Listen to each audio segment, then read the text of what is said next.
Hey friends, I am back to paint with you again. We are going to be painting something a little different today. We're going to be painting hydrangeas in mason jars. This is a super fun, easy technique for all ages. We will be using blue, red, white, yellow, green, and black today. And I'm using my big brush. I have a big 1-inch brush to cover the background in black. And then I'll also be using my 3/4 inch flat brush and my number 6 round brush. And you can tell I'm using a canvas over again. If there's a painting that you don't like that you've done and you want to paint over, I just paint it over white and then I can lay the next painting down. A couple things I want to go over before we get started today. First thing, we're using acrylic. It's permanent, does not come out of your clothing unless you have vinegar, Dawn, and cold water, soak it overnight. Or Fell's Naphtha soap works really well as well, but might be hard to find that right now. Also, remember to have fun with this. It's not about being perfect. Type A personalities, you've got to let it go. I have to let it go. I'm very much a type A personality, so just leave that at the door. And just remember to have fun. You just need to step away every once in a while. And I don't mean lean back from your painting. I mean get up and walk away once in a while.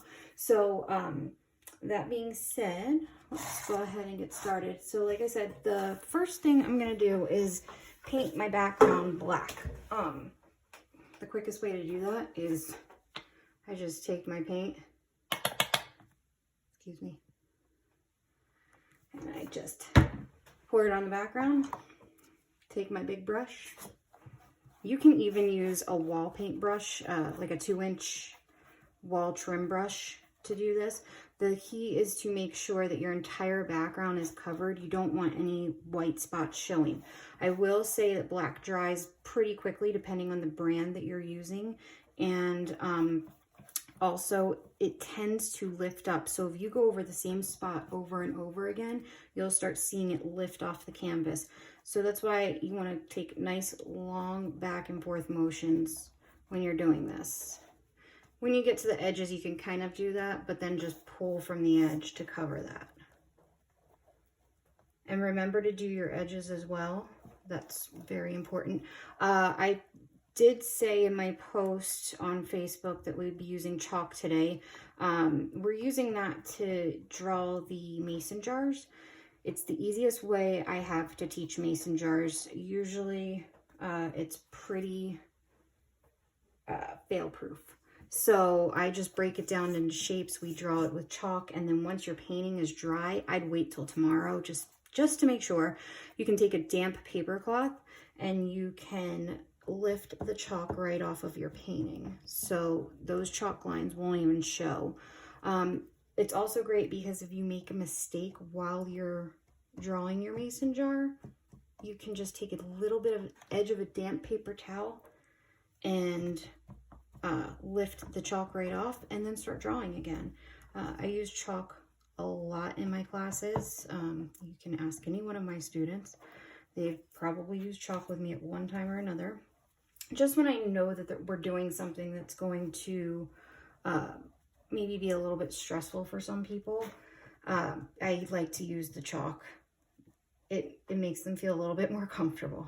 So go ahead and just get that background painted and make sure it's all smoothed out. You don't want any big lumps in the background, and paint those edges. And you can just pour a little bit of paint on your palette if you need more paint. You don't have to keep pouring it on top of the canvas. You can even just do it that way from the beginning. I just like to pour a good amount on there because, like I said, black, depending on the brand of paint you're using, black can dry very fast. So I use a couple different brands of paint. Today I am using the chroma paint from, I think it's from Dick Blick. I also recommend, if you're just getting started, you can order it from Michael's. It's the Liquitex Basics. It's the level 1 paint. That's for beginners, but it's got a heavier body. And what I mean by that is the cheaper paint you use, or like even like a tempera paint, you're going to start lifting paint off your canvas because it's so thin and it's a water-based paint. It gets watered down so fast and it just breaks down so fast. So right now I'm using like a medium body paint, not a super heavy body, but medium body paint.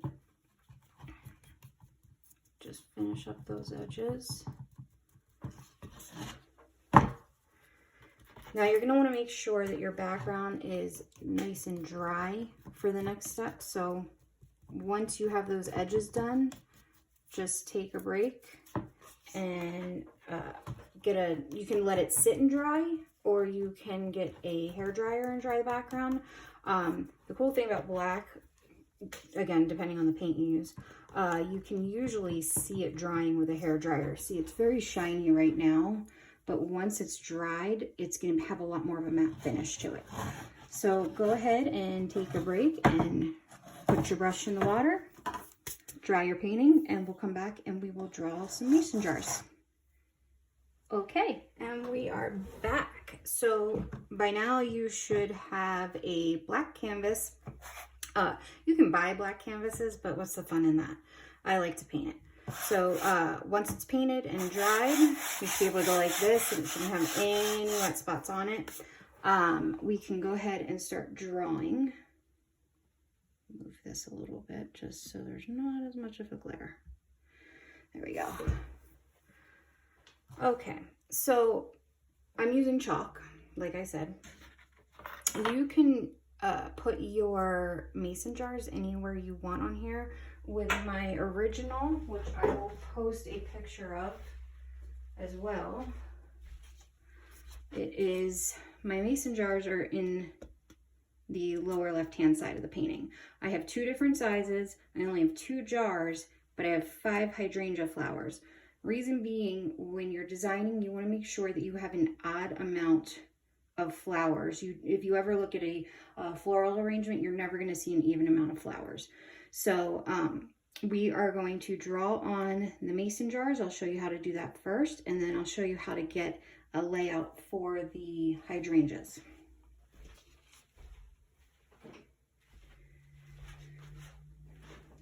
So for the mason jars, I just start with a rectangle. That's a little crooked.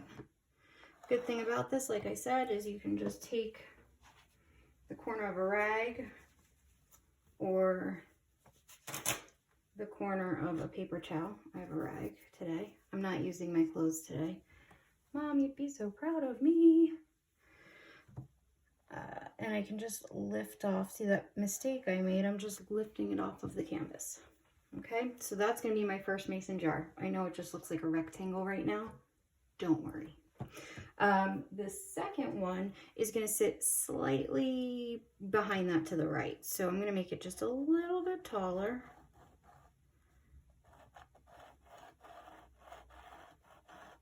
And like I said, don't worry too much. These lines will be erased, and you can turn your canvas the way you need to have it work for you. I'm much better at drawing horizontal lines than I am at vertical lines. All right, so that is the start of your mason jars. Now, very simple next step.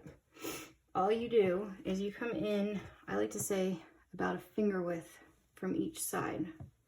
So you'll come in a finger width, and you'll draw a little line.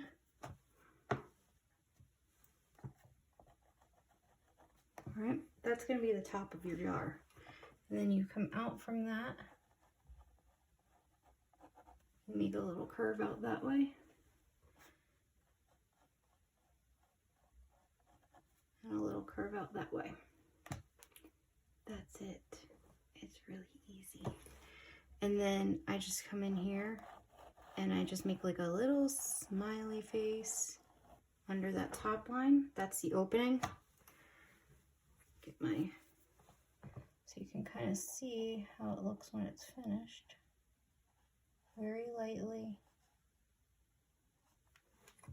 picking up the chalk.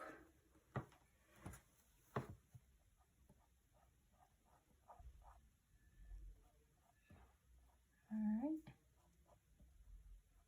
That's our first mason jar. That's the beginning of it.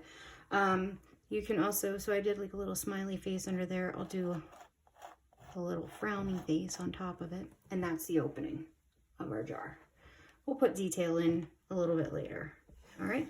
So it's the same thing then with this one. I'll come in a finger width, make a line. Now it's up to you whether you want to have this one running completely off the canvas or you want to give it a little bit of an edge like that. Okay, I'm going to give it a little edge. Now I can erase my corners.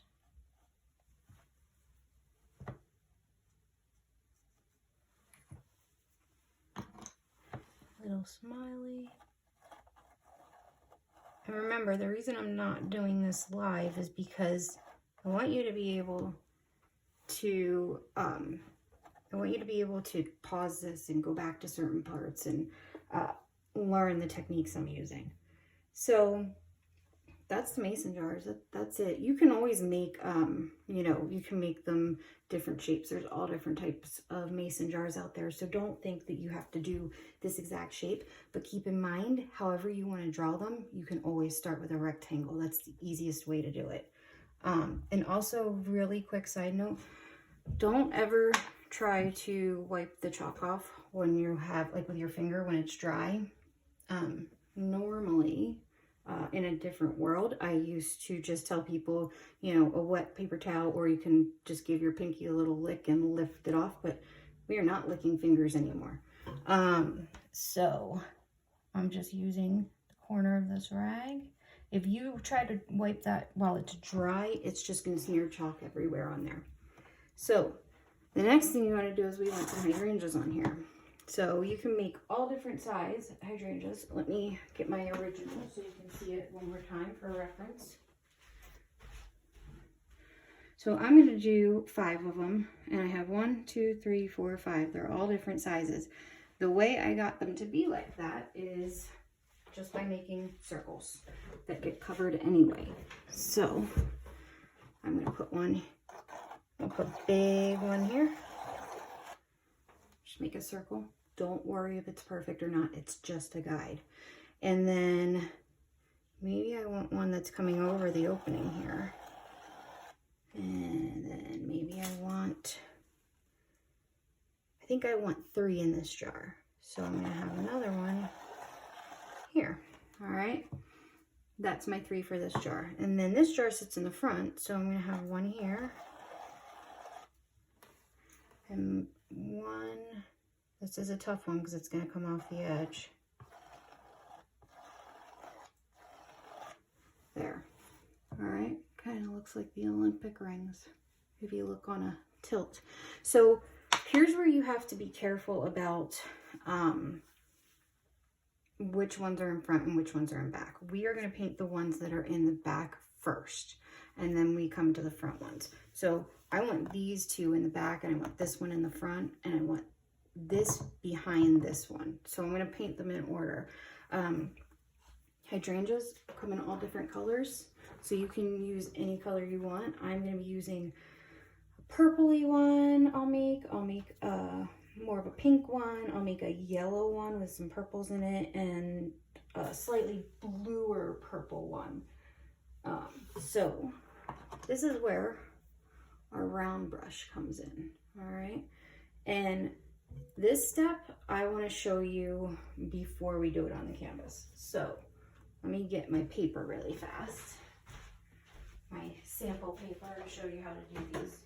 So I'm going to show you the basics of a hydrangea is, if you've ever painted flowers with me before, it's the same thing. So let me move this guy out of the way and let me get this guy. So I have my paper here. And let's say I'm starting with a purple one. So basic color theory. I have a messy palette because I already painted a picture today. We are using red, blue, and we're making purple. You can make it more red with more, or more of a reddish purple, I should say, if you just add more red. And then we can make it more of a lavender by adding some white to it. So red, blue, and white. All right. Then once I have that on my brush, I just pick up a little bit of white too. All right. All this is, I push and I wiggle. That's my first petal. I push and I wiggle, and that's my second petal. See how I'm like this? Then I turn the brush and I push and I wiggle. That's my third petal. If I have to pick up a little bit more white or a little bit more purple, I will. Then I turn my hand this way and I push and I wiggle. And then I turn it this way. See, so the brush is facing to the right, and I push and I wiggle. That's how you get a flower. I know it looks kind of like a blob, but trust me, it looks better on the black. So if I add a bit more white, you can see push, wiggle, push, wiggle, push, wiggle, push, wiggle, push, wiggle.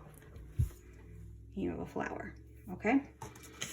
Get a piece of paper and practice that before you move on to the hydrangeas, because the thing about these is it's a super easy technique, but it can go wrong if you add too many of those flowers and they start to mold together and become one big blob. So my next step is I want to start from the center and I work my way out. But remember, this is a background flower, so I'm not going to paint anywhere in this area. So if you want to get rid of any confusion,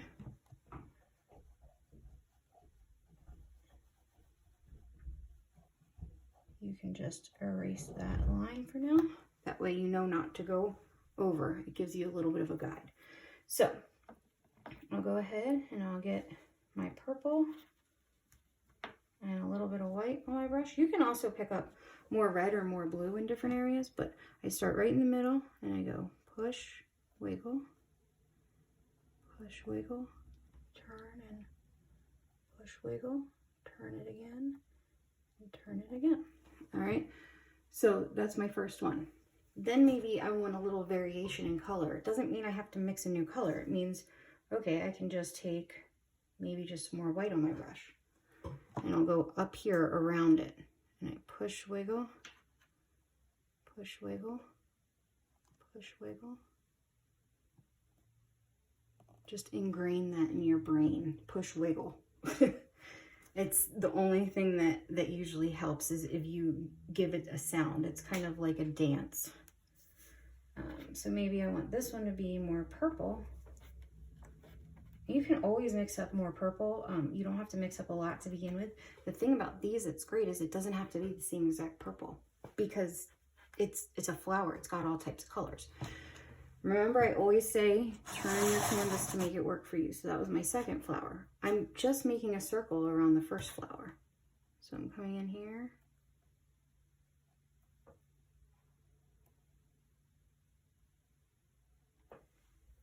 And I have another one. Turn it again. Maybe I'll get a little bit more of this white on the brush. And I'll go here.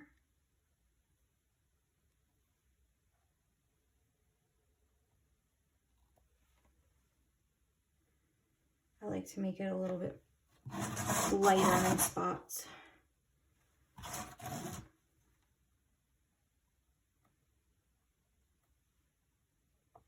But you see, we're not getting a blob because we're giving it variations in color, okay? Maybe I just want to do a little bit of white and red on my brush, just for something different.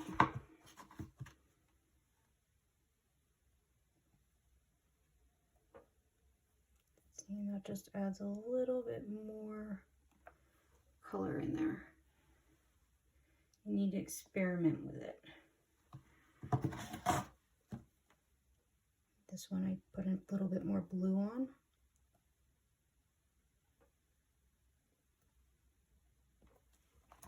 Keep in mind the stars are like or the stars, the flowers are like a star shape. So there's 5 petals on it. You start at the top and then you do 2 that come out that way and then 2 at the bottom that come out that way. So it's, you just have to imagine that you're making almost like a star but with rounded edges. I like to break things down into simple geometric shapes. It usually, people can relate to that a little bit more. So see how I'm just working my way around the painting, around the flower.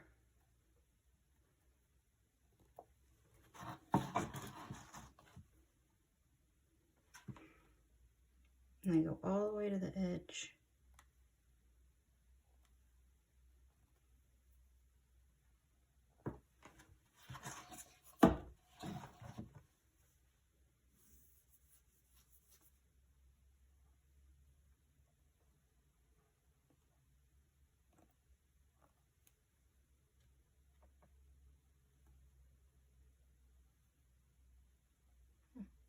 That one got a little bit too much blue and red, but that's okay. I'm just gonna roll with it.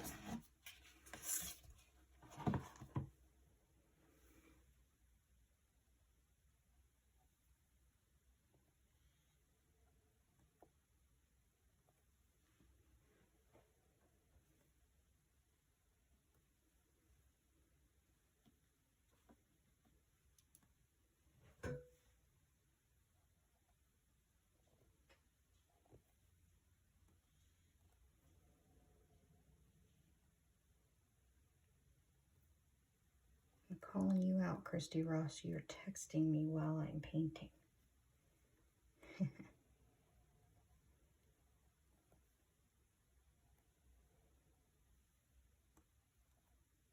So you want to make sure that you're not overdoing this. People start doing these flowers and they love it so much because it's actually very relaxing. So just make sure that you know when to walk away. And if you get something that looks like more of a blob there, what I can do is I can just go back in with some white and I'll just put some petals in, and that gives it some definition. Okay.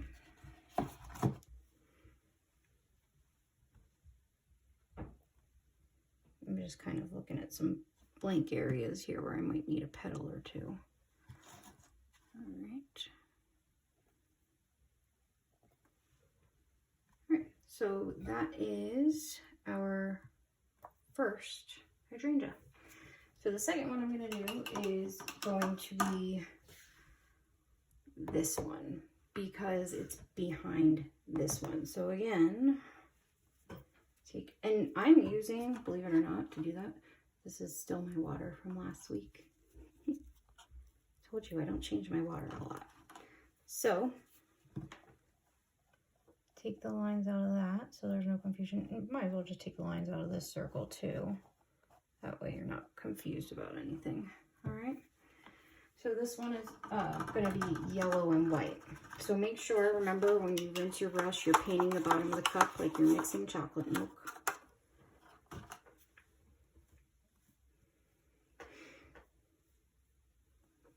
Nice clean brush. And I'm just going to take some white and some yellow. And I'm going to do the same thing. I'm going to start in the center. And you see, yellow is a little bit more transparent. So you'll end up using yellow, but you'll end up using more white than yellow on this. So I'll just dip back in there, get some more white. And don't be concerned if purple shows up in there. It's actually what you want. So if all the purple doesn't come off your brush, don't worry about that. That's actually a really happy accident. Unless you meant to do it, then it's not an accident. So remember, this one is going to be behind here. So when I do this, I want to make sure that I am stopping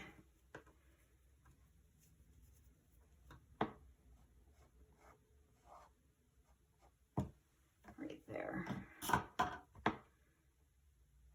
That was close. I just almost spilled my water. I am very notorious for doing that.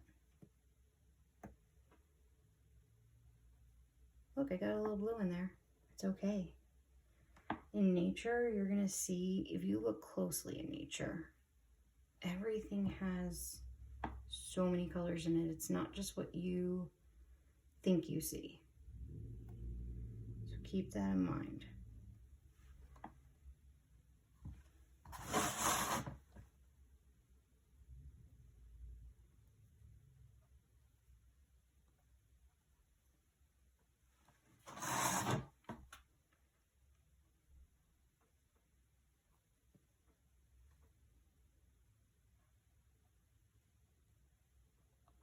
It's okay if I go over that line a little bit. I'm not worried about that because we're just going to paint over it. I just didn't want you painting all the way into the circle. But going over that line is going to keep you, help you keep more proportion.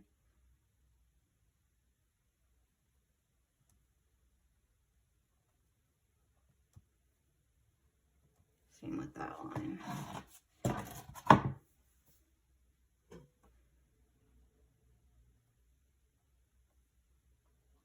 I love this one because it's got a lot of blues and purples in it that I did not mean for that to happen. And it didn't happen on my last one, so I call that a win.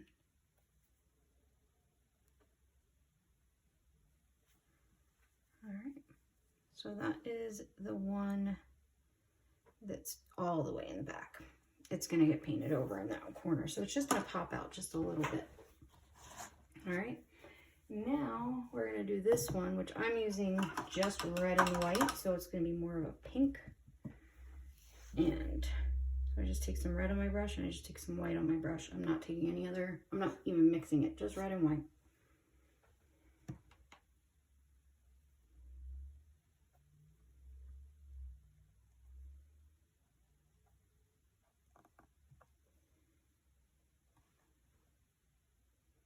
Don't worry about them touching when they're wet, the two different colors of flowers.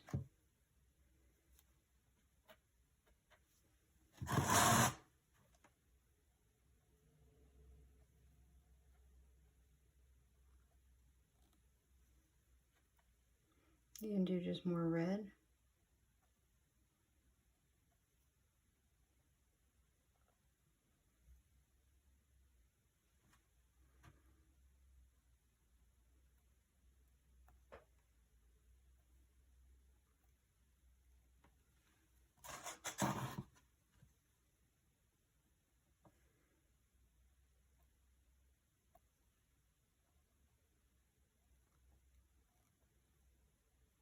You can do more white.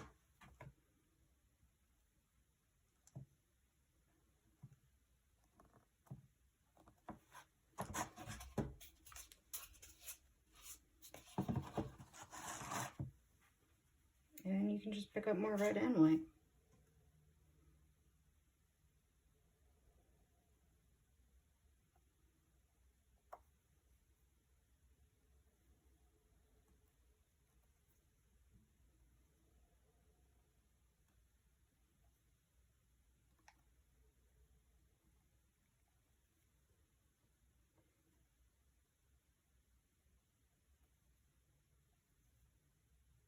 I just got blue in there and yellow. It's okay.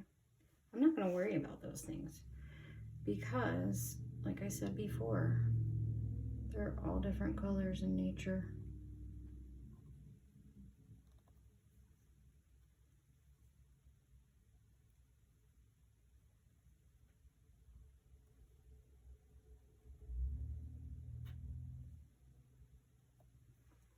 Okay.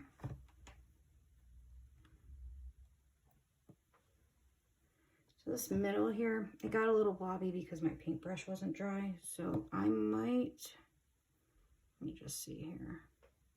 I'm not going to stress about it because once it dries, I'll go back in there and put in some more petals. That's the thing about this, is if it gets too much of a blob-like state, just walk away and go on to the next one. All right, so this guy's all the way in the back too. I'm going to make that one just white. It's okay if there's other colors that end up in there, but I'm just putting white on my brush. So make sure your brush is nice and clean.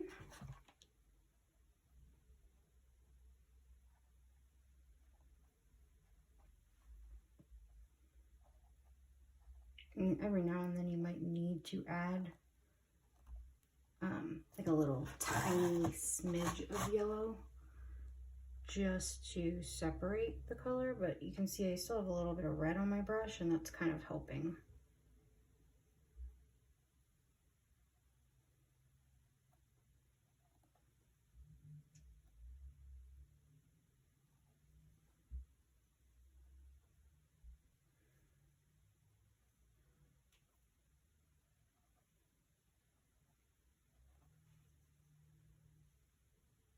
These are quite possibly the easiest way, or this is the easiest way for me to make hydrangeas. I know probably when I first showed you the painting, you were thinking, oh my gosh, that's gonna be really hard. But once it's broken down and you can see what I'm doing, it makes it a little bit easier.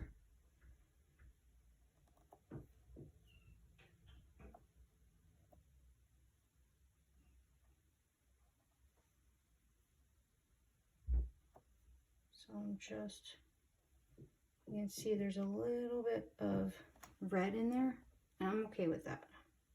You can kind of just splotch in these edges over here.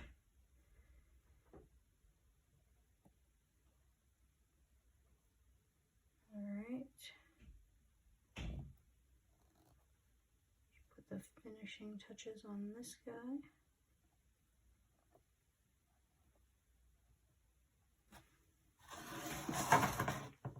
Remember, it can go over into the yellow because it's sitting in front of it anyway.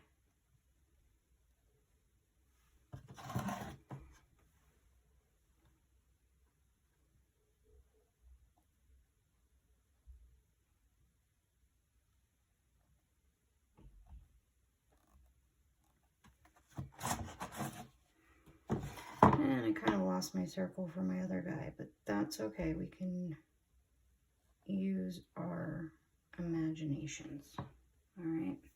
So my front one I'm going to do is going to be blue and white.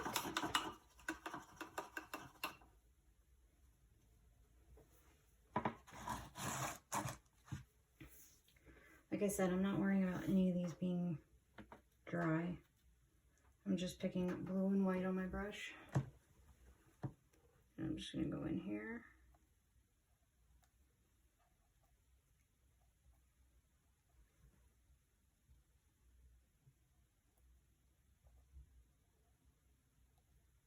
This is a little guy in the front, so you don't have to be as precise with your circle.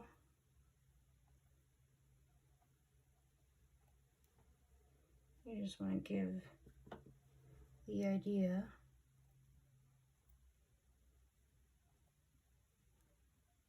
that you have a little flower there.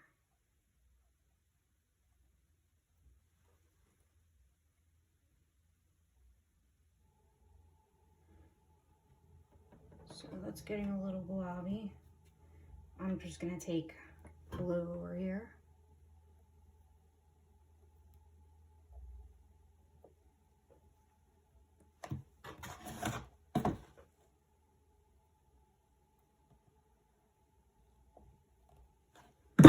Oops.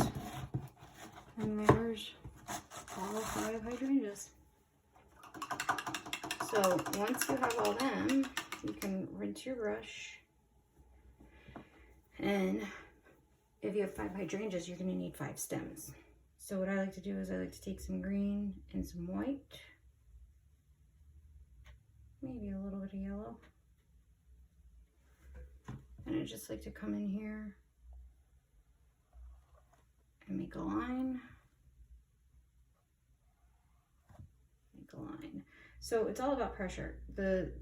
The harder you press on this canvas with your brush, the thicker line you're going to get. But if you use your pinky and just drag slow and then lift, you can control that line a little bit more. Okay. Same here, we have 3 of them. So we have 1 of this guy, this big guy there, and then this guy here. All right, so I got 3 stems. Notice we have not painted the mason jars yet. That's going to be the very last step. So you have stems, you want some petals on there too. So what I like to do is take green. Now, there's a couple different ways that you can paint petals. And I'm going to get my paper and show you.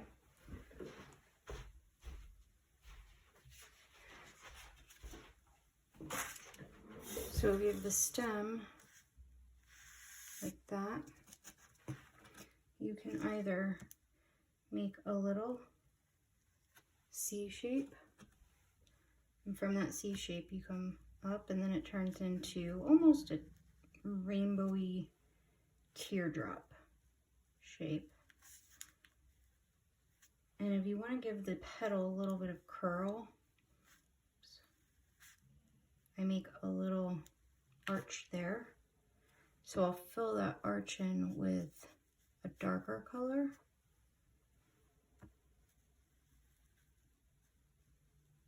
And then my leaf, I'll make lighter.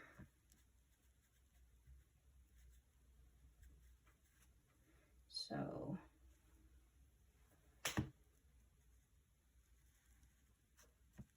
just added a little bit of white to that for a more defining line. So if you see there, that's how I made a leaf. The other way you can do it is you can just make an almond shape if you want to keep it very simple. That is not an almond, Nancy. So you can do that as well. Or, kind of like we did with the flowers, except you don't wiggle. You just kind of go back and forth, giving a little press, and that can give you petals as well. Okay, I'm going to do probably all 3. Just so you have examples. All right, and I almost just spilled my water again. I'm really doing great today. All right, so I do want a little petal off of the side here. So what I did for that was I just kind of made a drooping V shape, just like that. And then on the side of that V shape, just made a little arch. So I'll fill that in with my darker green. And here's the thing is, black is very hard to cover. So don't get upset and don't keep trying to cover it if it's not covering. Let it dry and put a second coat on, okay? Because the more you lift on that paint, the more you're gonna pull it off the canvas. So this petal here is going to be, and I'm just kind of following the curve here of this. Lighter, it's going to be lighter than the inside that's rolling over, or that's rolling under it.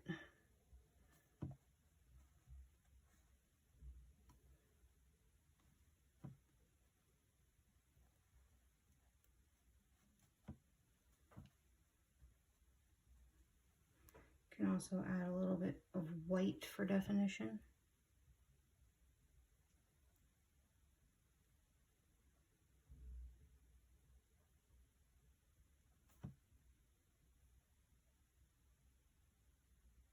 But like I said, don't lift too much because I'm starting to lift paint there.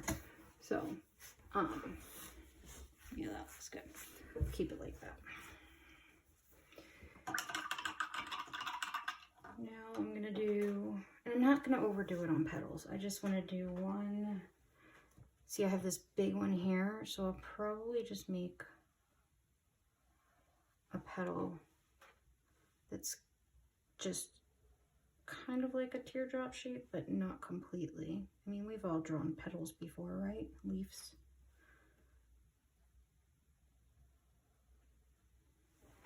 All right, I'm just coming out from the stem, and I just added a little bit of white to my brush with that green, just so you can see a little bit more how I'm blending it.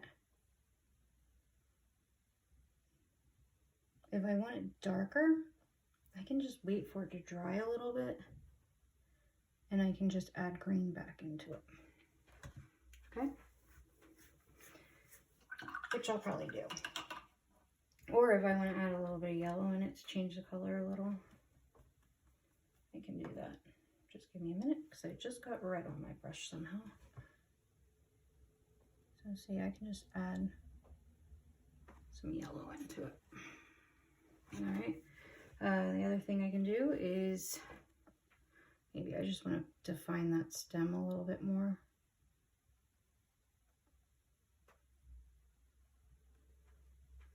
Just so you can see they're kind of the same and they're working cohesively. And maybe this one I'm just gonna do a little almond shape because these are smaller.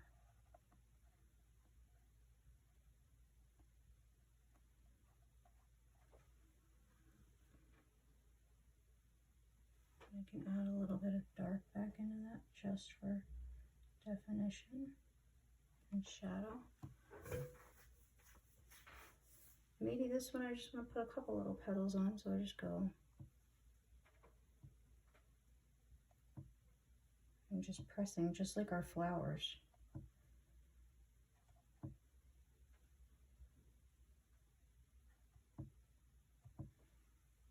Okay, so there's all different types of petals you can use.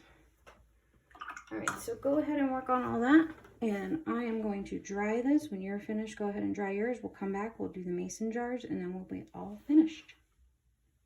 Okay, so you can see I already painted one of the mason jars. I wanted to have a visual next to the one I'm not finished with yet. So for the mason jars, we use our round brush, and you want to make sure you can get it to a pretty good point. All right. And then you need to just get a little tiny bit of white on there. And you just want to very lightly, I'm barely touching the canvas. And remember, turn the canvas to work for you. I'm not good at painting vertical lines, so if I need to, I'll just kind of... Now see, I'm not going all the way down with the paint. I'm going to pick up a tiny, tiny, tiny bit of blue. Not much at all. And I'm just going to come in here and I'm just going to brush some blue down, skipping some spots. See that? Alright. Then what we're going to do is a dry brush technique. So I'm taking my 3/4 inch brush, making sure it's dry, and I'm getting some white paint on it. Then I'm taking my rag and I'm taking most of that white paint off of there, okay? And then I come over here and I come from the side and I very lightly pull on a little curve so it looks like the jar is rounding. Okay, so I did half that jar, so now I'm going to do the other half, but on the top. You can see that it's kind of hard. I'm just going to come over here.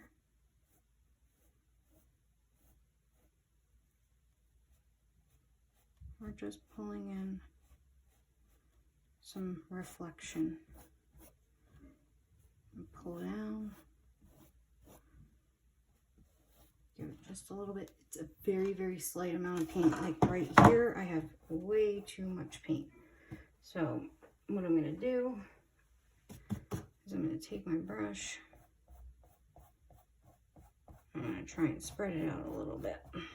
Take a clean brush and try and spread it out.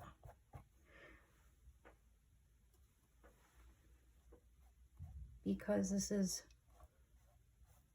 a water-based paint, I can kind of lift colors off of here. So I just lifted a little bit off of there. All right. And that is our mason jar painting.